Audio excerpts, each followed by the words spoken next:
बस, बहुत हो गया अंकित। मैं अब इस धर्मशाला में और नहीं रह सकती। नैना ने अपने पति के सामने हाथ जोड़ते हुए कहा। उसकी आंखों में गुस्सा और थकान साफ झलक रही थी।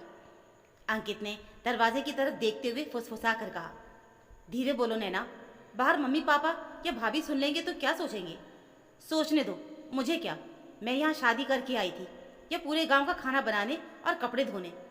सुबह उठो तो नाश्ते की फरमाइशें, दोपहर में 10 लोगों का खाना, शाम को फिर वही बर्तन और चाय। मेरे घर में हम सिर्फ 3 लोग थे।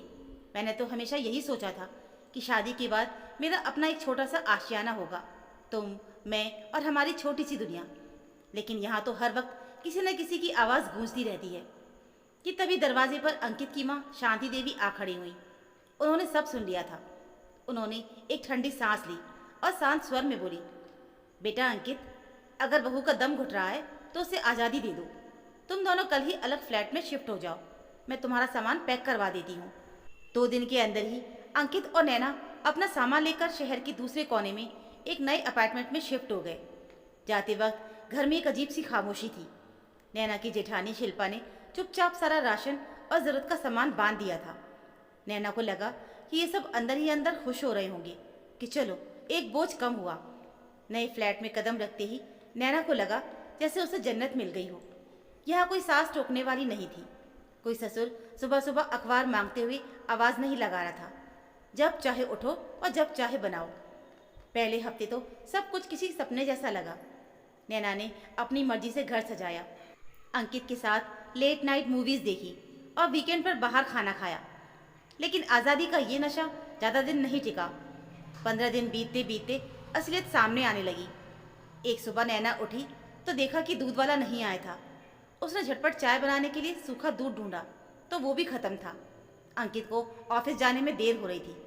नैना ने जल्दबाजी में नाश्ता बनाना शुरू किया तो गैस का सिलेंडर ख़त्म हो गया।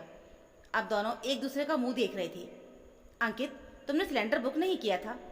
नैना, मुझे क्या पता, घर पर तो पापा ये सब देख लेते थे। मुझे तो पता भी नहीं कि गैस एजेंसी का नंबर क्या है। अंकित झुंझलाते हुए बिना नाश्ता किए ऑफिस चला गया। नैना सिर पकड़ कर बैठ गई। उसे याद आया कि कैसे पुराने घर में ससुर रामनाथ जी महीने की पहली तारीख को ही सारे बिल, गैस, दूध और अखबार का हिसाब चुकता कर देते थे। किसी चीज़ की कभी कमी महसूस ही नहीं होती थी। दिन बीतने लगे। नैना की 6 महीने की बेटी गुनगुन अब बहुत रोने लगी थी। पहले जब नैना किचन में होती तो शिल्पा भाभी या सास गुनगुन को खिला लेती थी। लेकिन अब गुनगुन हर वक्त नैना की गोद में ही रहती थी। एक हाथ से बच्ची को संभालना और दूसरे हाथ से सब्जी काटना नैना के लिए जंग लड़ने जैसा हो गया था। एक दिन अंकित का फ़ोन आया, नैना, आज बॉस के साथ एक ज़रूरी मीटिंग है। मैं लंच के लिए घर नहीं आऊँगा। तुम मेरे ऑफिस में टिफ़िन भिजवा देना। नैना घबरा गई।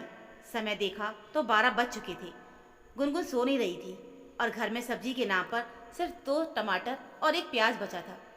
पुराने घर में तो ससुर जी सुबह शहर से लौटते वक्त ताज़ी सब्जियां ले आते थे। अगर कभी कुछ कम पड़ जाता तो शिल्पा भाभी दौड़कर पड़ोस की दुकान से ले आती थी। नैना ने रोते हुए गुनगुन को पालने में डाला और जैसे तैसे दाल छौंकी। जल्दबाजी में दाल में नमक डालना ही भूल गई।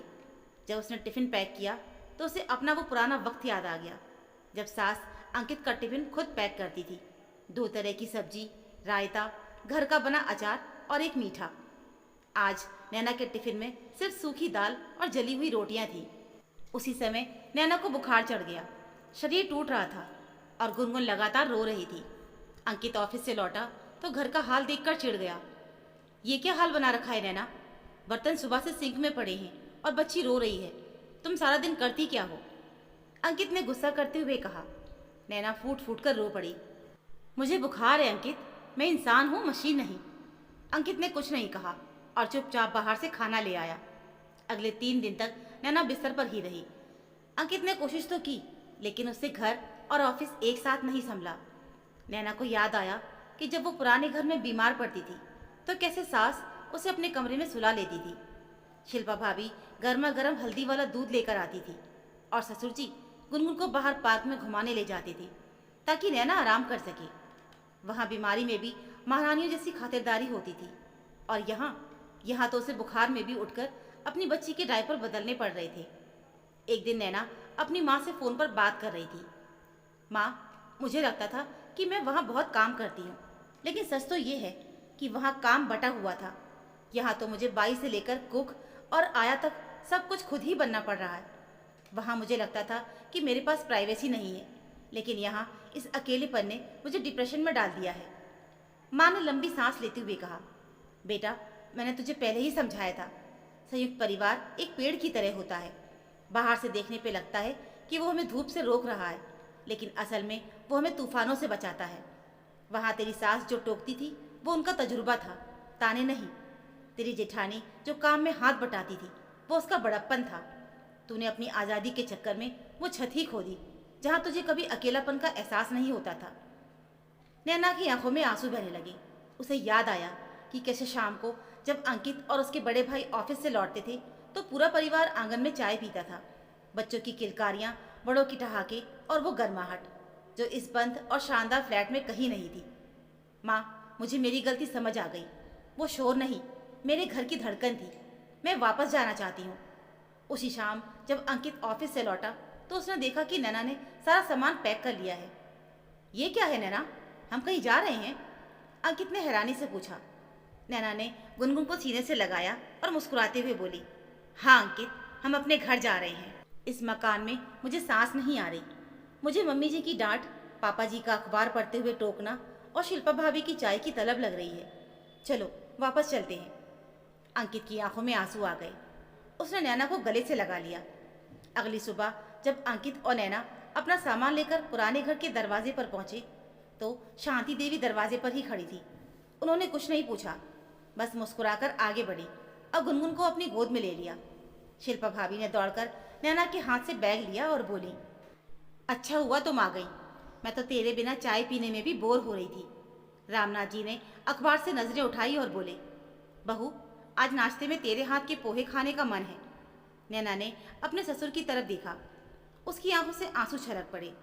उसने अपना सिर हिलाया और खुशी खुशी किचन की तरफ बढ़ गई।